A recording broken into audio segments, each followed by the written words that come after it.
The Kickback Show. What's in your cup? Yeah. Kickback Show, the kickbackshow.com, all up in this snee-eye itch. I go by the name of Wave Cap Johnny, and she is... Organic blackberry. Oh, my bad. Step on your toe. Do it. It's organic blackberry. Tastes like it sounds like it tastes. What's up, y'all? It's your girl, Tiana Giovanna. DJ Swivel. Anything less would be unswivelized. Yes, all up in this thing. All right, man. Definitely got the honor and pleasure of having this brother on. Goes by the name of, is it K-Town or Koreatown Oddity? All of it. All of it, everything. Everything, okay. Yeah. Man, I absolutely love it. So, I mean, I get it because, you know, born and raised in Southern California, you know, LA County. So, you know, I understand Koreatown, the whole K-Town, exactly where that is. But for people that may not necessarily be familiar with the demographic of, you know, or the geographical layout of Los Angeles, let them know exactly what K-Town is, like what Koreatown Oddity is. Oh, okay. Well, so I've been in Koreatown since the late 80s. I was born in 84. And since super young, I've just kind of like been aware of what's going on, like probably since I was maybe like 3 or 4. So it seems like, you know, I've seen all this stuff. And my mom was, you know, into hip hop. I got put onto it through her tapes, Ice-T and all this type of shit like that. And she was fucking with Syndicate and Zulu Nation and making jewelry and having booths at the Rodium and Lamert. And so off the top, just my experience of growing up in K-Town is already like so black and hip hop, you know what I'm saying? And right. And Koreatown is, you know, it's called Koreatown, but like when I was growing up, mostly Korean people just owned some of the businesses, but it wasn't like a lot of Korean kids hanging out around there with you or not. It was mostly black and Hispanic where I grew up. So, and I've been here, I'm still here right now. So basically, you know, 35, 36 years. To me, it's like this center of the city, because it's like right where Wilshire and Western cross, and everything kind of like comes through there. And because of that, I feel as though it's like, you know, it's multicultural, you know, and also a place kind of like that has a different perspective because of certain history here.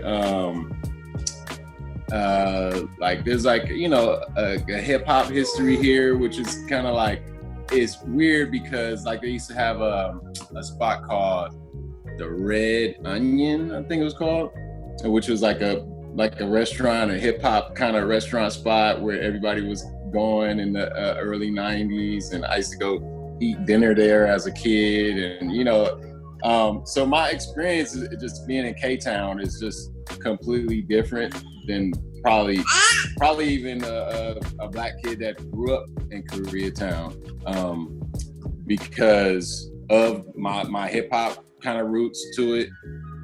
And everybody knows me that I used to make videos with 2 VCRs and editing like that and making music on cassette and all that. So anybody that knows me growing up is like, yo, he's just that weird nigga from K-Town, you know what I'm saying? And that's kind of like where the name even comes from. I said it in a verse one time, like back in the day when I had, you know, several other names or whatever. But then I was like, oh, that's it right there. That's the name, because one, there's nobody I know that really claims to be from Koreatown, you know, if that's black, and would really claim it, because it's kind of like, it's not really like cool to say that, you know. It's more cool if you do hip hop to be from Compton or, you know, from Watts or, you know, somewhere. When people even think about LA hip hop, they think about South Central first before anywhere. but you know, it's like it's all across the city. And I'm one of those dudes, maybe because I grew up in Koreatown, because how, you know, my mom was and have me involved in certain things. I'm everywhere in the city, you know what I'm saying? So, like I even say on the album, like, strangers say the city's divided, you know what I'm saying, by the tans of our skin, you know what I'm saying? But I never really noticed because I'm everywhere, you know what I'm saying? I never really even thought about it. So, if that's in a long rant, basically explains anything. but very, very necessary, especially with, you know, you mentioned, you talk about, you know, almost like a social divide, or we talked about a lot on this show, how class kind of divides a lot of Los Angeles, right? And what's important about Koreatown, and a lot of what you just said, I'm glad that you said it and explained it the way you did, because a lot of people may not be aware of the Korean black tensions that existed in the late 80s, early 90s, you know, around the time of the LA riots. You know what I mean? And so, you know, it's very key to like understand that, especially dealing with today's society and how we are really confronting race and race relations. But then also on the music tip, I mean, it's spectacular to me how LA is so diverse, where you can have somebody that considers themselves to be weird because they're in, you know, you got the universe behind you in your background, you know what I mean? Or if you're, you know, we talk about everything from a higher level of consciousness to, you got, you know, I mean, like you mentioned, the Compton and Inglewood, but then you also got the reverse to where you have people like Kendrick that are conscious coming out of Compton, and people like Merce who are, you know, conscious coming out of Midtown, you know what I'm saying? And so everybody kind of covers that spectrum, and oftentimes these groups ultimately get looked over because they don't fall into that cliche, you know, element that LA is known for.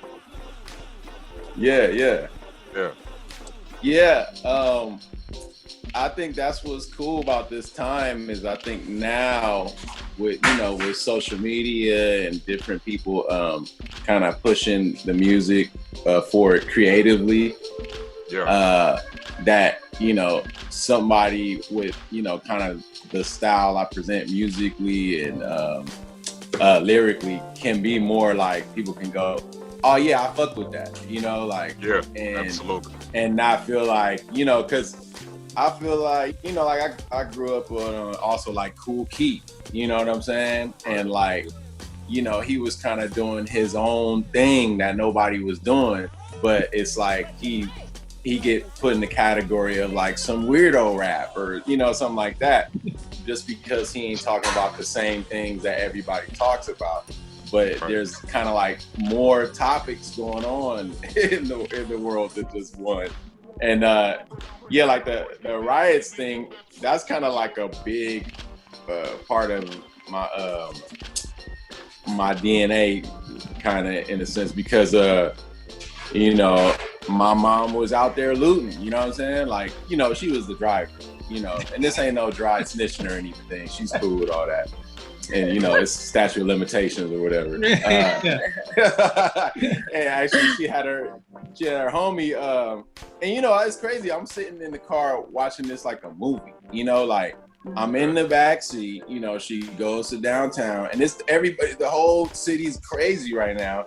Picks up her homie, Terry with the Jerry curl. He gets in, you know, he's the dude hopping out when we pulling up the spaces and going in and getting shit and coming out, you know. So I mentioned the album too, like, you know, I got VHS tapes still from that day that when I look at it makes me think about that, and looking out the window and seeing all these people like running by, you know, jumping over the hood of the car with merchandise and stuff. It was like, it wasn't really scary to me. It was like, yo, this is fun. Like, you know, so it's lit out here. You know, that's the weirdest perspective for me from the riots. Is like, you know, I mean, I knew it was happening because of something that wasn't good, but the actual like, whoa, like look at all this, like, because we okay, you know what I'm saying? We don't have to worry about nothing happening to us, like, you know, we're almost invisible, you know, because you know, because we Black, you know, so it's like it's pretty crazy. And like, so being over here in Koreatown, you know, even though a lot of Korean business owners were protecting stuff, there was a lot of stuff they couldn't protect. So it was like we were seeing that too. It's like we were going out of the area we were living in, but also in the area we were living in. So like a couple blocks away, the you know, one of the famous scenes from the riots in Koreatown was the guys on the roof with the shotguns and stuff. And it's like, that's the market we walk down the street to. And then we like go in the house and we see it on TV. And it's like, yo, this is a trip. You know, we got like, you know, we got microwaves now and groceries. And like, you know, so you said microwaves plural though. That's the like right. I know microwaves.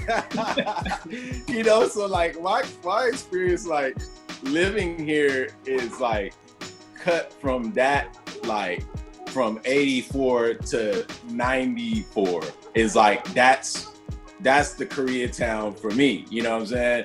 So, I mean, I guess my spirit holding on to that kind of vibe is like maybe why I'm still around. Like, it's always easy to find a place in Koreatown that's affordable.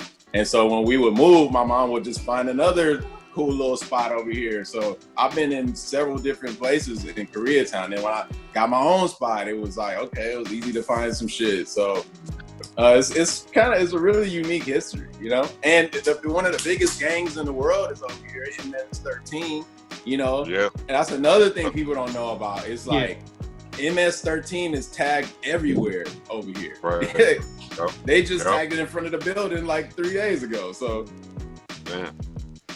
So obviously the landscape of LA has changed significantly, you know, over years. We've seen just massive amounts of gentrification happening in several places where, you know, it used to be like, yo, this is the hood, you don't walk at night. And now like Bob and Karen are walking their pet poodle down the street at midnight, like it's no big deal.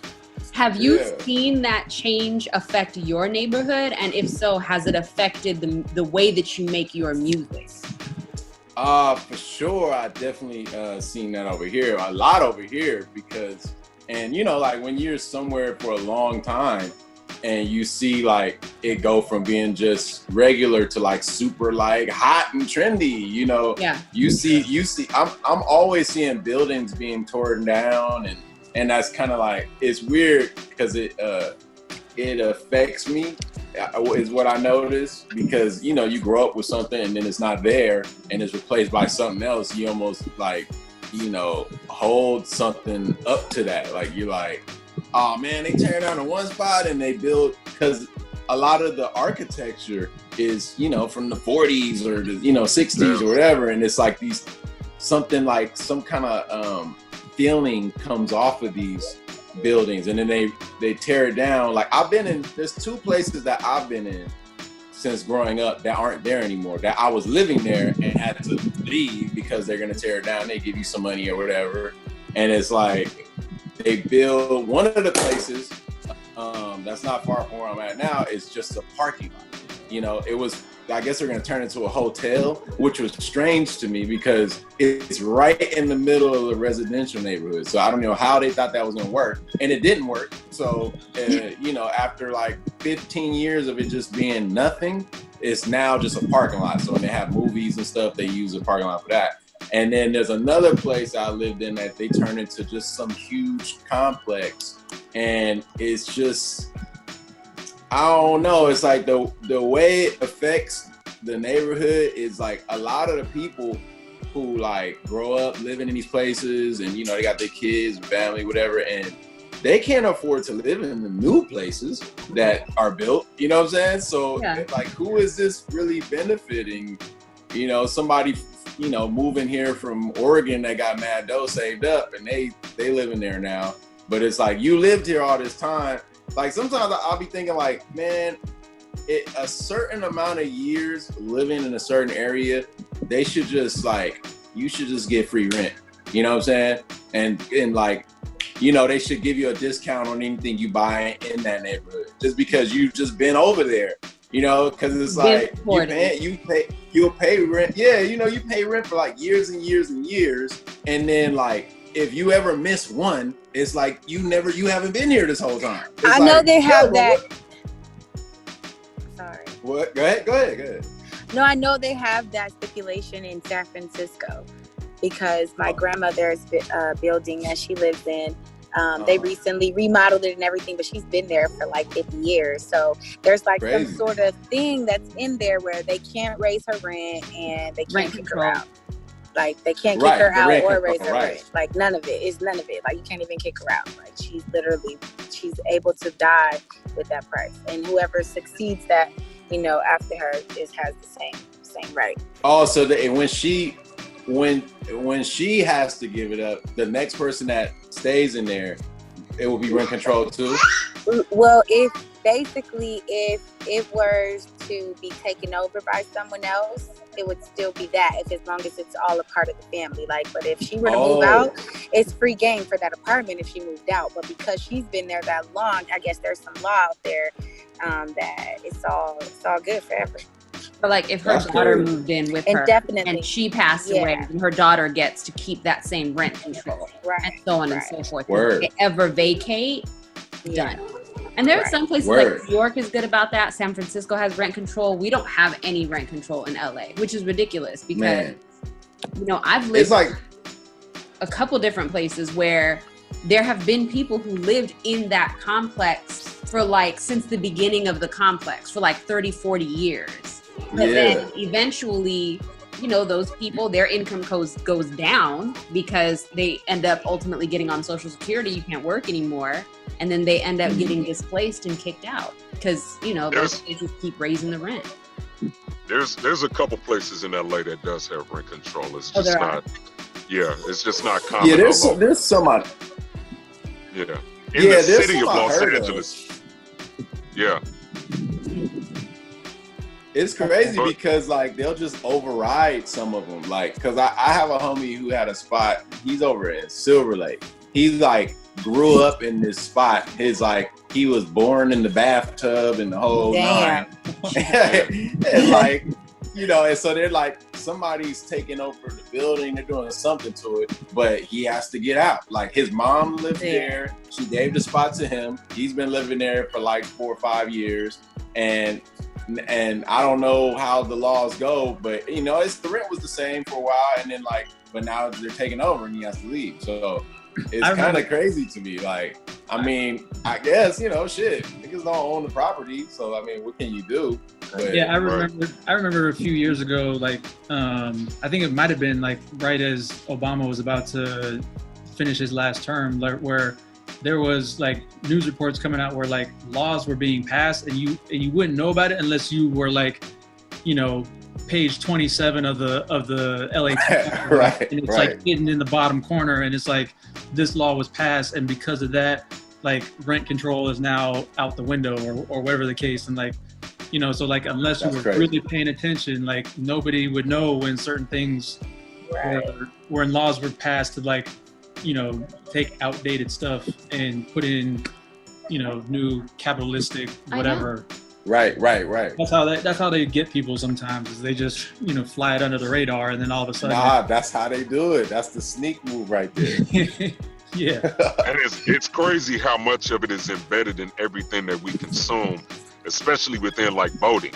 Like that's why it's important for people to like look at measures, read up on them, try to find out what the pros and cons are, because, you know, prime example will be like the whole cannabis legalization in LA, to where it seemed like a good concept, but then you think on personal levels, you have people that are in jail or prison because of small offenses with marijuana that are still there. Their charges haven't been expunged, but then also it had like fine print of, you can have up to 3 6-foot plants or whatever growing in your place, but then it also opens up the opportunity for officers to kind of almost like just do like a no-knock warrant type situation. So if they're suspicious that you have exceeded the limitations for owning cannabis, they could just come up and run up in your spot and practically do a raid just based on suspicion. You know what I mean? And so it's like little things like that have always kind of been the underlining part of this, you know, Swivel said, a capitalistic white supremacist type of, you know, yeah, man, like it's just crazy. It's crazy. Oh, go ahead. No, I was just gonna say, I feel like, you know, they probably legalize everything depending on when they can figure out how it benefits them. You know what I'm saying? Niggas just be buying crack at the damn store in a minute. You know what I'm saying? So it'd be mad. You know what I'm saying? I think that's why it's even more important too for us as Black people to be aware of a lot of those little tactics, because a lot of times what happen is something small like that can ultimately change the way, if you're not aware, you won't update your license or you end up violating certain laws or measures that got passed underneath those radars, then you lose your business to somebody that's been staking it out because they, you know, they in of what's going on with, you know, that area. Right. How much of a lot of this, how much of like a lot of what we're talking about influences the music that you make? Just as far as like your upbringing and, you know, racial and social, you know, discrepancies and disparities and things of that nature. Yeah, it's crazy because like all these things are just kind of like a part of the cloth cut from, you know what I'm saying? So it's like, it's always in the music, you know, it just may be mixed up in this particular batch in a different way. It's like, you know, if I'm baking pies, you know what I'm saying, I might have a variety of different pies, but you'd be like, hey, that bakery is slapping. You know what I'm saying? You fuck with, you like, yo, I fuck with that bakery. You know what I'm saying? But I got all kind of different pastries I serve, but they all got the same base ingredients, you know what I'm saying? Which is, you know, just a young Black male experience and growing from, you know, a child to, you know, a man and older and new situations. Like, for example, you know, like I have a song about breast milk, you know, and, you know, I wouldn't have one if I didn't know what it tastes like, you know? And so, and so even in that song, just from what I learned in my own life, I put that in there, like, you know, like how people be drinking cow's milk, you know what I'm saying? It's like, you looking at me like I'm a strange human, but you drinking cow's milk. What is you doing? Right. You know what I'm saying? Right. So like, literally like everything from life, you know, kind of like comes into my music, because it might just, you know, you might be having a conversation with your boy about something and just like one sentence might just spark something like, yo, yeah, I should do something with that. And oftentimes,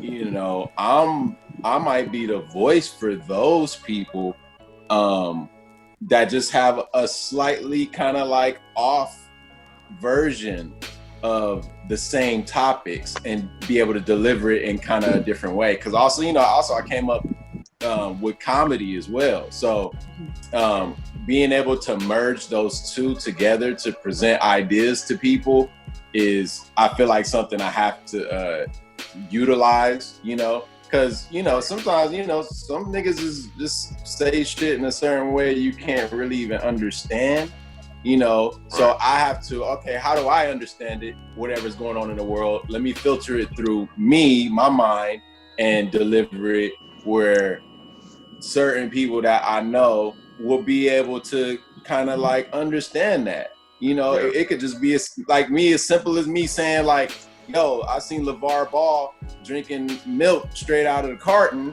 It's like, but I only fuck with oat, rice, coconut, or almond. You know, just that line right there, somebody might be like, damn, this nigga don't drink cow's milk. I never really thought about that. You know what I'm saying? You know, and it's just and at the same time some humor injected like that. I feel like that mixed with music is a good way to get ideas across to people, even people who don't agree with what you do, you know? Yeah. That's absolutely true. What's dope is I feel like stand-up comedians, not necessarily that you're a stand-up comedian by trade, but like when you're mentioning like using kind of humor or comedy to kind of like help deliver the message. For sure. It's interesting how like, you know, the D.L. Hughley's, the Richard Pryors, even the George Carlins of the comedic world, like they're able to like really hit you with the truth and the facts or whatever, but deliver it in a humorous way that gets people thinking like provocative thoughts that, you know, they might not necessarily have been able to kind of receive had they just heard somebody just kind of, you know, spit it out like a college instructor or whatever. Nah, word. Like I got this movie called Driving While Black, which I'll send y'all a link to so I can peep it. But basically it's the whole movie is about, you know, me growing up in LA, dealing with the police and how I deal with things that happen to keep myself out of situations. But then it shows you how sometimes you just end up in a situation and you still have to figure out how to deal with it. So it's a dark comedy. I'm like, but there's humor in it. So people could be like, ha, that's funny, but damn, that is funny. Yeah, right. You know, and I've had like, we had some like screenings, like first time we showed it was like 2015. And then we had some screenings in different places around the United States. And, you know, when I have like a 75-year-old white man coming up to me after the movie talking about he enjoyed it, you know what I'm saying? I'm like, wow, okay, so you got it, you know what I'm saying?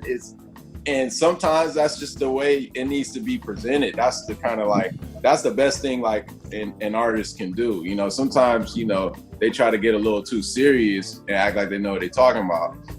But if you just keep it to your gifts and use those things to present stuff, and I think that's the best way, because people might still say this nigga don't know what he's talking about, but they might take something away from your art, whether it be a joke or some music or a movie, and be like, you know what, that made me think about how I want to take on this particular topic, you know? Right. Well, and not only that, when you present something through the lens of comedy, it takes the defensiveness out of it. When someone's there and they're open to laugh or to listen to music or something, there's no defensiveness. There's no argument there. It's just, oh, I'm gonna make you laugh. You're already in a good mood. You're feeling right, but then I'm gonna hit you with these facts. Right. And they're gonna stick different because it's wrapped in the context of comedy. Right. Exactly. So, like, you know, you seen Dave Chappelle with his 846 thing he did. And, you know, obviously it wasn't all jokes. You could tell he probably was just up there freestyling, you know what I'm saying? But just because of the way he thinks, it's going to be filtered and some humor is going to come out of it, you know? Because it's, I say like, thank God for a sense of humor, because when life's bullshit kicks in, you know what I'm saying? At least you have that to be able to kind of like navigate your emotions and thoughts on things, you know?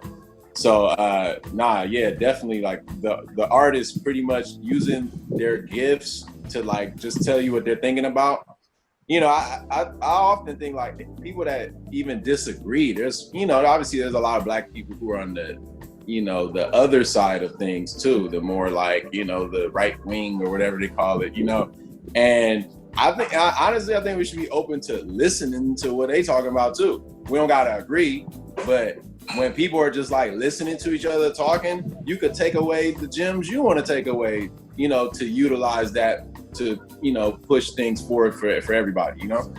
Yeah, exactly. And it's so amazing because, I mean, you have situations to where you know, Dave Chappelle's, Richard Pryors have always utilized their platform to address issues, but even with a lot of the humor, I've noticed people like them have presented the humor through irony, you know, and changing people's perspective to say, isn't it ironic that this happens because of this, but we don't say this.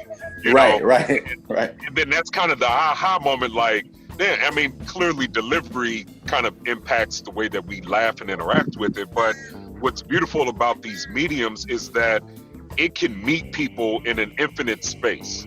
And what I mean by that is that there's somebody now that ridiculed NWA's Fuck the Police, or that ridiculed Dave Chappelle's the first comedy special on Netflix, right?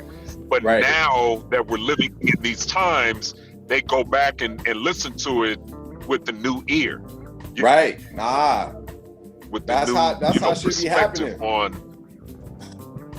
It's crazy. That's how it should be happening with anything, like a movie, anything. Like sometimes it might not hit you right the first time, you know, an album, anything, and then you come back and you're like, you know what, I wasn't ready for it, but now I'm ready for this piece of material, and damn, it's hitting now, you know? Yeah. Right. Like I oftentimes think, what if, and this is not to throw shade at anybody, but what if Ice Cube wrote "Fuck the Police" in like as a poem? You know what I'm saying? I know, right? Right. It's like would white people have received it if it wasn't so presented as fear to them, if they didn't absorb it in a fearful type of atmosphere, right? But then it's like we didn't need that poetry energy, and that wasn't the energy that was given to us, because it was tension that had built up decades and millennia before then. And it's like, I doubt if us going through this now, if we can go back and be like, oh yeah, let's listen to the Shakespeare version of NWA Fuck the Police. Right. Forget the police because of the intentions that they've had against. It's like, man, we don't want to hear that. We want to hear as the leaves fall down on my face, so do the bullets through my chest. LAP. It's like, no, we don't as need the pressure of the boot amongst the side of my soul. Oh no, nigga. Trumpets playing in the background. Like, come on, man, no. Laughter to madness, stage before me. I dance.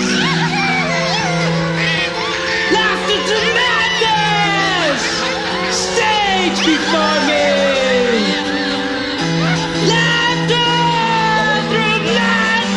The place where I be, it ain't all kimchi. Seeing tags on the wall just to remind me. Same place where they shot up Robert F. Kennedy is the same place that brought up a young nigga like me. Yeah, buildings get bombed on immediately when abandoned by every kind of graffiti piece. Markets, apartments, restaurants, and stores since I came into this world in 1984. See my mom's crying on the house phone with the cord before we was able to switch it for the cordless. See my pops chopping up game on the payphone, checking this pager, responding to the clients that were important. Sometimes I got the short end of the stick when it came to me, business or women, and he had to pick.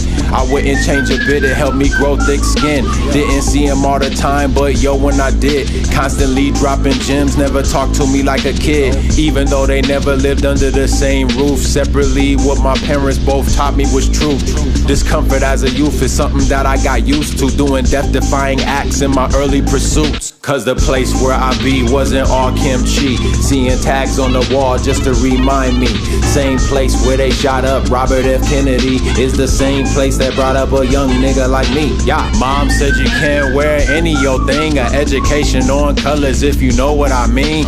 A little black man is all people gon' see, so watch out for everybody, not just the police. When you black in LA, hey, that's the routine. It's a shame every day hearing about some shootings. Dominique, do your thing, you a young black king. Keep believing in your dreams, cause your path is unique. People say if you move, are you gon' change your name? Well, it ain't as simple as that, so let me explain. I shed blood, sweat, and tears on the sidewalk and streets, so a bitch can't tell me life ain't that deep. Telling jokes on stage 14, 15, recording raps on tape simultaneously. Bust my first nut, lost my virginity. at the crib going raw with this broad. I was scared as shit, thought I got her pregnant, but I guess from the beginning my pull-out game was excellent. Some high school motherfuckers that I trusted as brothers broke into my crib and stole shit cause they was jealous, and I knew who did it, but my pop said let it go. What goes around comes around, right on schedule. The place where I'm found wasn't always called Koreatown, and from back then to now the percentage is mostly brown. Having Fuck the Police by NWA as a poem isn't the energy that we need right now, you know. But something that we said probably about a month ago, or a little bit more than that, was that the word for this year has been accountability. And something that we've oftentimes have asked artists that have been on this show is how do they take accountability for their music / actions, right? Or really just taking accountability to provide some of, again, this conversation into their music to inform people. And we've had artists that said, you know, look, I'm just about escapism and creating music, people to have fun to, which still has its place. So I guess the question for you is, how much accountability do you take in providing? I know that you shared a couple lines and everything about, you know, wellness with taking care of your body and drinking almond milk or oat milk instead of whole milk, right? Right. Do you feel as though that you need to go as far as actually being in the community, giving, you know, providing services or anything, or where do you stand with that? I mean, honestly, I just do me, which is naturally all that shit. Like, you know, it's every artistic thing I do has something related to what's going on always. And I'm not even trying to even do that. I'm just like, I want to say this, and it just gets said. And, you know, obviously there's like, you know, now it's like, looks like, you know, it's like a trendy thing to do, you know what I'm saying? When Little Baby and the Baby start making, you know, woke videos, now you're like, all right. Right. Like, nigga, weren't you just sipping some lean? With your Gucci's on your feet. Right. I'm like, I don't know if I want to see y'all doing that. I'm cool with y'all just sticking to what y'all do. I don't even want to. I know y'all care about Black Lives. I don't need to see y'all. You know what I mean? YG like, yo, I'm setting up a protest, y'all. But guess what? I'm shooting a video too. Yeah. Let's go. Yeah. It's kind of like, you know. So it's like some stuff can be a little like, you know, cringy, you know, a little bit. Yeah. Me personally, that's why I say I just do me. Like, I mean, stuff is always gonna be in my music. I can't even help it. You know, it's like I'm gonna be at a certain thing. You know, they had Juneteenth, big event in Lamert. I'm gonna be there because you know there's a lot of my peoples that's there. So I'm gonna go do that. You know, it's just. I just do, you know, what feels like natural and not like me like trying to either please somebody, you know, but is natural feeling to me. And like I said, it's like I almost can't help but naturally put something either in my art or be out somewhere where it fits. You know, that's just a part of me. So I get when artists say, "Oh, you know, I'm just, you know, I'm just keeping my music as party music or whatever." But at the same time, that person may be out doing stuff that we don't even know about. You know, there might be a local store in their neighborhood that, you know, the owner, they like, you know, hey, look, I got your rent, and they're not going to talk about that. There's this comedian, Paul Rodriguez. I remember one time I was talking with him, this is back in the day, I mean, maybe I'm like, maybe like 17, 18 or whatever. And we were talking, he was telling me like, he just be looking at the newspaper and like seeing who's having problems paying for funerals and stuff like that. And he'll just send some money with a whatever person's name on it. And Yeah. it's not even the point for people to know Paul Rodriguez, the comedian, sent me this money. It's like, it is like, he's not even really thinking about it like that hard. It's like, oh, I got some dough that I can help out with this. That's fucked up. I'm gonna just send that, keep it pushing. You know what I mean? So there's also those people too who are like even so cool as to, they're not even gonna defend themselves against people saying, what are you doing? You know, it's like they're gonna be like, I don't care what y'all think because I'm doing my thing and my real niggas know, you know. Are you currently still with Stones Throw Records? Yeah. That album I just put out with them, it came out on Juneteenth actually. So I think one, like, just for the audience who may not be aware, like Stones Throw Records, like, is one of those labels where it allows artists to do exactly that. Like they give you guys the full freedom to do whatever it is you want to do. You know, shout out to the homie J-Rock. Shout out to J-Rock, that's my man. He did all the scratches on my album too. You know, like it's one of those things to where like you know, like when Brandy sent, you know, info about you or whatever, and having you come on the show, like, you know, seeing you being associated with Stones Throw label, it's like, oh, that's automatic. That's automatic. That's an easy call, right? Word. I appreciate that, like, you know, you're on a platform in terms of a record label that will allow you to be yourself and not like kind of force you to do what might be trendy or you know what I'm saying, and give you the freedom to be you. And I'm sure as a creator, like that like is probably gives you like a lot of peace of mind, I would imagine. No, word. Do what you do. Because you know, Wolf is my man. He's the person, you know, I would just see him around. I'd be giving tapes out to people. You know, I'm a tape dude, so that's how I always get my shit. And like, especially before tapes was hot again, people was like, yo, what are you doing? Like, you're like, right, what is this tape thing, you know?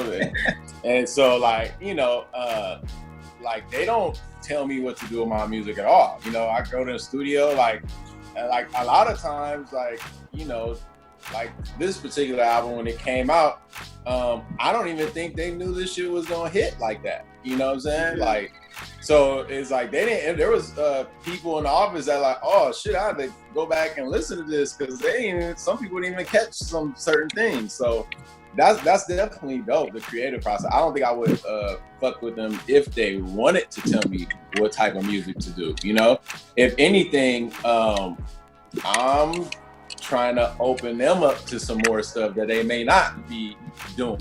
You know what I'm saying? Like, for example, like the day my album came out, I did a takeover of their Instagram, which they've never done anything like that before. And so in their stories, and it was Juneteenth, which was a great day to do it, obviously. And I went over to my man Taz Arnold, his store in Leimert, Soul Folks, and I did a performance there.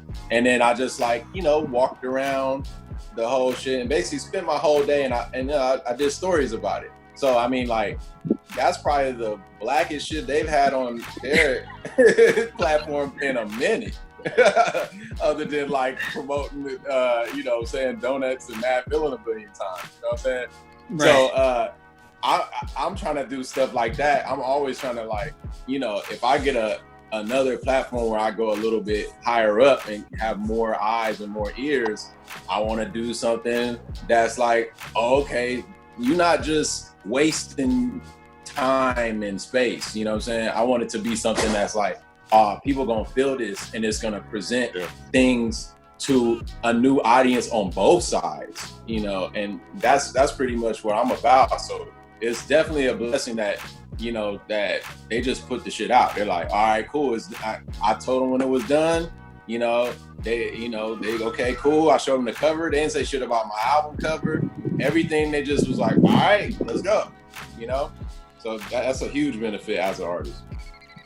And it's so dope because I feel like they're one of the few independent labels, ultimately, right, that have become major conglomerates. Like when I think about it, I think of record labels like Ruckus, Loud, Koch was another one of them, and clearly, you know, Stones Throw, that provided an avenue for artists to be themselves and also to talk about everything like you just said, talk about what they want to talk about. And they've been doing that since the beginning of time and have given us clearly a plethora of artists and really designing a culture in a sense. Like I think it's bigger than what the eye meets. You know what I'm saying? Word. To have like this marriage of Detroit and Los Angeles with Madlib and Dilla, right? Yep. You know, and you know, the Peanut Butter Wolves of the world. You mentioned MF J-Rock, Doom. MF Doom, Dame Funk. Even the, you know what I'm saying? The newer generation with knowledge. You know what I'm saying? Yeah, like, man. Super dope. Very talented. We saw the No Worries, you know, with Anderson .Paak and whatnot. Like, and how that kind of, and you know, I agree, Foz. It's almost like the label almost has like a cult following, but not in a negative connotation. Like when people, in a good way. Yeah, exactly. Yeah. Like you can be extremely. Go ahead. I was gonna say, like true, loyal, dedicated fans that like are about everything that comes out under this umbrella. Nah, word. I feel as though that's clearly because of the quality of the music, right? And the freedom. I think the energy also transcends to people when they pick up on that. But then a lot of, again, what we're talking about, which is why I asked about accountability, because I noticed even just recently with this new wave of, awareness and people really kind of uprising due to the social environment right now, that we have records from artists that typically don't get the recognition that they deserve, right? Word. So everybody, let me rephrase that. Most people that I talk to slept on Kendrick's album, To Pimp a Butterfly. But it seems like that piece which is wild because that music now has transcended through time to be even more relevant than some of the hit records that came out during that time in 2015, right? And we've seen that time again, whereas you have people like Ray Charles. Yeah, he gave us party records, but he also denied to perform at certain places that showed inequality.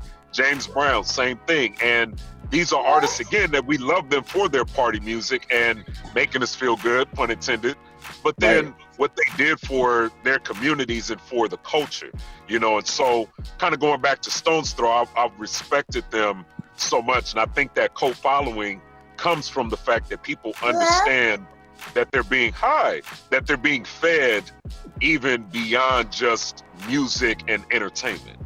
Yeah, like, I mean, my man used to say, God bless, my man Raj G, we used to always talk about, we make timeless music, you know what I'm saying? And it doesn't matter when the shit comes out, really. It's like, shit can come out anytime because that's what we focus on, is making timeless music. Not trying to, be with what's going on or trying to like, what people gonna like. It's like, if it's genuine music coming from you and how you feel, and like it's always gonna be relatable and it's always gonna be relevant. So that is what I try to focus on. Like, I have that in my mind subconsciously. So the album's called Little Dominique's Nosebleed. Yes. What's explain, like, for the people who may have seen the cover or will hopefully see it, soon enough, like, what's the meaning behind the description about the car accidents above your picture? So when I was probably about maybe 5, 6, I was in a car accident. Me and my mom was on the way to the babysitter's house. This car flipped the U-turn out of a parking space and crashed right into us. And so I hit the dashboard, windshield, and broke a blood vessel in my nose, where throughout life it was just I would just have nosebleeds just anytime, anywhere, middle of the night, all the time. It'd be in and out of the hospital all the time. And then maybe I want to say it was a couple years right after, I got hit by a car in front of my house. I went to get some ice cream, whatever, came, this car skirted around the corner, hit me. He tried to back up to see if I was okay. Broke my leg because my leg was like, I guess, in a weird space underneath the tire, you know? And and so those two moments, like, since those, I just always had this kind of like feeling that somebody, some entity is like watching over me and putting me at places at the right time. And it's just, I just felt like I different, you know, like how, you know, when you know, some sort of superhero, you know, he was at the toxic waste plant, and then it spilled on him, and then he became, you know, one big arm man or whatever, you know. So it's kind of like that kind of thing is like what I felt like since then. And you know, I would just be like, you know, like even to this day, like I might be somewhere and see something written on the wall or whatever, and pay attention to that, like, oh, that's kind of weird. And then later on in the day, that will connect with something. And I'll be like, oh, yo, that's crazy. I saw that because that's good because I didn't do A or B that I was going to do, you know? So it's connected to sort of like a spiritual thing, you know? My pops has always been like, every time I see my pops, it's like, he reminds me that, yo, this might be the last time I might see you today. You know what I'm saying? We might see each other, this might be it. So we just kick it like as if this is it every single time, you know? So I cannot see my dad for like a month or two. And then when I see him, it's like, it just starts right back, you know? And so that type of thing, and he's into the whole biblical math. He's always running down the numbers to me of how like, oh, the numbers for this year connects to like, he knew all this stuff was gonna happen. He's not surprised that, you know, the George Floyd, he's like connecting the numbers. He is aware of that through these type of things. So growing up with like that type of person around, talking to you like an adult, like a grown man, you know, influences all the type of stuff I created. Obviously, of course, my mom being around too, which I have her on the album, on the song Little Dominiques Nosebleed, which is basically kind of a reenactment of that first accident. And my mom. So she really went off like that? Yeah, I basically was like, I played her the track, and I was like, she was like, oh, this is crazy. She was like, and I was like, okay, cool. So, you know, you come record it. So we're at the studio. I get her in the booth. I'm like, yo, so just go back to that day and the first reaction you had when the car hit us and, you know, you got out the car. And she just did that in one take. And it's like, when you hear it, it's crazy for me to hear it because obviously, you know, I blacked out. You know, the only thing I remember was waking up, being carried in the house, an ambulance, you know, like stuff like that. But that piece is like a piece I get to be there for now because of how she recorded it, the raw, you know, emotion of how she felt. And so, you know, my mom is obviously really connected deep to these accident stories. One from being there for the first one, and the second one was hit by a car because it was like right in front of the house. All the neighborhood kids were outside, so it was like everybody saw it. And my sister, who she lives across the street because you know, we got the same dad, different moms. And which is hilarious. That's another thing, is because Wait, so her mom lived across the street from your mom? Yes, let me tell you. So she was just a kid in the neighborhood to me. Like, you know, I would just, oh, you know, I know this kid over here, whatever. And one day I'm like, yo, my dad is about to come through and pick me up. She's like, my dad too. And then pulls up, it's our dad. And I remember asking him as an adult, like I was like, yo, did you do that on purpose? He was like, hell no.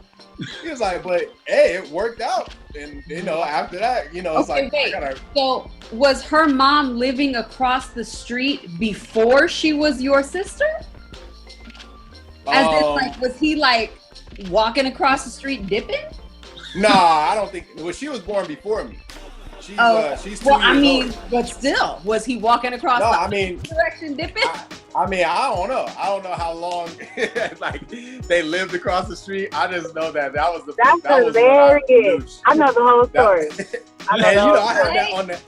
I mentioned that on the album as well too, which I played for my dad, which he got a kick out of because he's just like, he's just like, yo, it's a trip how like you really like just lay these things out in a song and make it like funky, Yeah, that's convenient. And so, like even just telling my story, which like, I might not necessarily be talking about today's things that's going on. I might be like, I'm recording my album. I obviously didn't know what this climate of this year was going to be like. But when the album comes out, it, kind of connects to it still too, because that's just my shit, you know what I'm saying? And then when you hear my story too, it's kind of like, oh, yo, it's okay. It's a black kid in LA growing up with all this. Like, I even have a line on one song where I say, mom said you can't wear any old thing, or education on colors, if you know what I mean. A little black man is all people gonna see, so watch out for everybody, not just the police. You know what I'm saying? So, and that's just like, that's a line in there or whatever, but still it comes into today, you know what I'm saying? Which I just think that's always gonna be relevant, and, until niggas start wearing the same silver jumpsuits in the year 3000 or some shit. But until then, that's just always gonna be relatable. As a black kid, you worried about niggas. I'm worried about cholos. I'm worried about fucking the police. I'm worried about the white man. I'm worried about fucking everybody. So I mean, I don't even remember exactly what that question was or why I started talking about that, but Yeah, but I mean, I think that is a part of just the black experience in America, period. Word. And it has always been the black experience in America. Therefore, it's your experience, and obviously the nuances of your story are very specific and special to you. But overall, that is right now and has always been a timeless story. Thereby making music automatically timeless, because any black man in America can relate to what you're saying. Yeah, it's gonna be relevant. Yeah. Word. And even like, even the stuff that's not as, dramatic, like just playing Ninja Turtles on Nintendo and having to take the cartridge out and blow it because it's fucked up, You know what I'm saying? Stuff like that is on there that people can just relate to, like, oh shit. Or they remember going to the store, playing video games at the liquor store, and everybody putting their quarters on the screen because you want to wait your turn and find out how many quarters you got to wait till you get your ass beat in Street Fighter. Like, I got next. The song, right? I got next, right? Exactly. So tell us about what do you think are going to be the most timeless records from your most recent album? Like, just looking at it, what do you think is going to be the most timeless? People are fucking with the I think the No Llores one. There's a joint in there called No Llores. Kimchi, the Weed in LA one, Attention Challenge, and I want to say even the little Dominiques Nosebleed one. Like those few is like the ones I've been seeing people kind of like reacting to, like the one that's gonna like pull some feeling out you immediately that you're just like, oh, okay. So yeah, I think I'll probably say those ones. Now, were you surprised by any of the records? Like, on either way, did you think that one was gonna hit that didn't get the reaction that you think it deserved, or was there one that you didn't think was gonna hit that was maybe like a last minute add-in that people are really messing with? Well, honestly, my album is I put together albums and not just songs. Mm-hmm. So when I'm like making an album, I'm conscious of like how each song is gonna go into the next one. you know, or how does this album end, or how are people feeling when it starts, and how are people feeling in the middle, and then how are people feeling when it ends, and what do I want people to feel when it's over, you know, as for the people that want to listen to full, complete albums, you know? So honestly, like, nothing's really surprising on reactions, because if you listen to the full album, you're gonna be like, oh shit, you know, it's like a movie, you know, because there's like, you know, there's things on there where people are just talking, you know, and you know, and there's a story that goes through, like, that's how I pretty much, that's the space I work from when I do albums, is like, I want it to be a complete thing. And yeah, there'll be songs, obviously, like, once you've heard it enough that, you know, you're gonna jump through and be like, yo, this is my joint, I'll fuck with this, you know, but overall, you're gonna understand that this is a complete experience that, you know, no one song can give you the entire album. I think that's a very rare thing to have and do right now. Like, or at least we haven't heard enough of it on the mainstream, as far as constructing albums where everything is fluid and, and you know, understanding what, you know, the overall concept, because that's ultimately the perfect album, having an overall arc of a concept, what you're trying to say, and then presenting it that way. But you know, kind of understanding like the theme and everything, you know, it's amazing. So I commend you on that, man, because it's I think some of the albums that we consider classics ultimately have that, you know, they ultimately have that. That's exactly it, you know what I'm saying? And that's why I say, I'm like, that's the cloth I'm cut from. Like, I'm trying to make, you know, I'm trying to put my piece into the culture. You know what I'm saying? I'm here to add something to the culture. You know, growing up in the culture and being a part of it that way makes me fully complete when I'm able to add something to the culture that pushes things forward, you know? So if it's like, yeah, I'm just making songs because, you know, it's cool to rap and, you know, like, the song is hot and that, you know, that's cool too, because, you know, nobody's wrong. Everybody that's doing rap, nobody's wrong. You know what I'm saying? We're all right. Yo, rap about what you want to rap about. But for me, like, what I noticed in my lineage and just the hip hop is like, the best shit is the stuff that people are like trying to make some timeless shit, put in some thought into, and really want you to be like, listen to and be like, feeling good, feeling some way like, you know, like when I listen to, you know, Tribe Called Quest, Low End Theory, you know what I'm saying, or Midnight Marauders, I'm like, you know, you listen to that shit, when you like really like in your zone, you like listen to the whole album, taking a drive or chilling at the crib, and it's like the album finished, you like, this album is so fucking dope, you know, and it makes you feel good about, you know, being yourself. You know, especially when you hear those type of artists, like, you know, because they were different when they came out. Everybody might not have been on the same vibe, you know, and even, you know, certain artists today that are doing something that's like not really what everybody's doing, but 10 years from now, that thing still hits. Like you brought up To Pimp a Butterfly. That album is always gonna hit now. Whether you liked it when it first came out, it's gonna keep hitting. You know what I'm saying? Because that's what he put into it, you know? Yeah. And it's so, you said this earlier about people kind of following these trends. And I mean, I guess it would kind of be hypocritical to say that we want everybody to create To Pimp a Butterflies, right? Like, I don't want to hear Gucci Mane or Boosie talking about nothing conscious, right?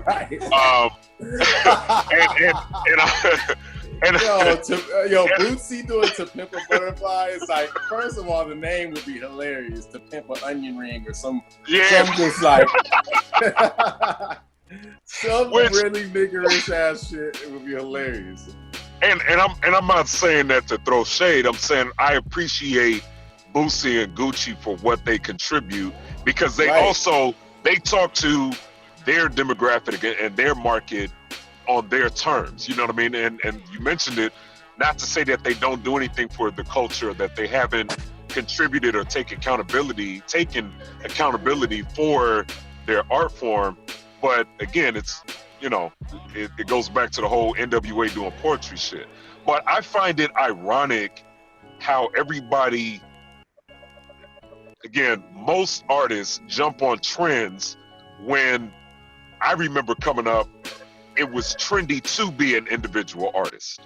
It was trendy to be, you know what I'm saying, different and outside of the box and maybe adopting a style, but it was like you had artists like Redman that was his own thing, rough, rugged, and raw, who was in the Tribe Called Quest videos that were on some like, yo, like, we uplifting, this is what we not wearing jewelry, blah, blah, blah, you know, so on and so forth. And you had a plethora of artists that were all successful at the same time by being exactly who they were.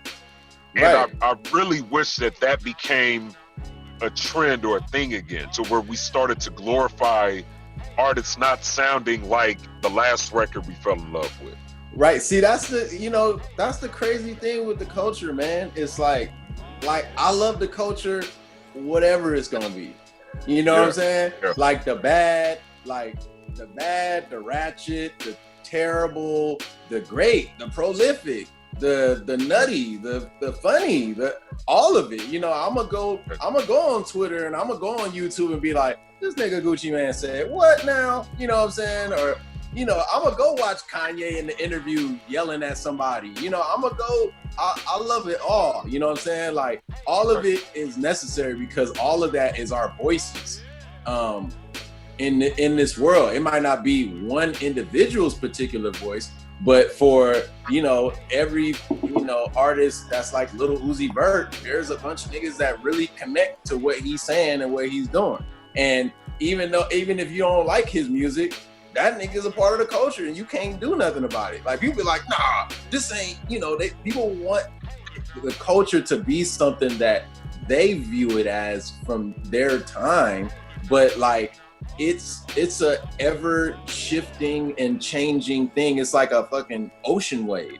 You know what I'm saying? Yeah. You want the ocean wave to fucking be calm, you know, but it's gonna do what it want to do. It's gonna act crazy when it want to and be chill when it wants to, and that's on across the whole planet.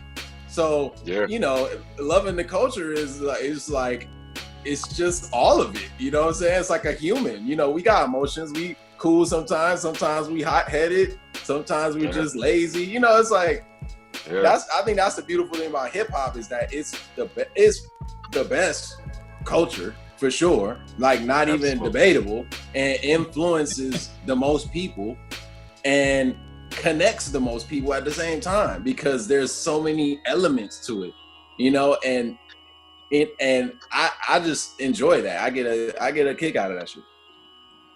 I agree 100%. And, you know, there's people that have now say like hip hop culture is pop culture because it's, you know, there's so many things that are based off of hip hop culture from, you know, TV, film, what have you. You know, we're running short on time or whatever. So, we definitely gonna have you back on the show again very soon. And, you know, when we can all be in person and whatnot. I'm down. Why don't you do everybody a favor and give out your social handles, and then maybe like, let's say like 2 songs off this new project that just dropped on Juneteenth, and we'll close the show with your 2 songs. Okay. Yo, Koreatown Oddity. I'm on Instagram at K-Town Odd. That's K-Town ODD. And you'll find everywhere else if you just start from there. Go check out Attention Challenge off my album. And go check out No Llores off my album. That's not spelled with a Y. That's 2 L's ORES. For everybody. Let them know. Yeah. Yo, appreciate y'all having me, man. I'll definitely come back anytime y'all want me back. Man, we extend an open door policy to everyone that joins this show. You are now family.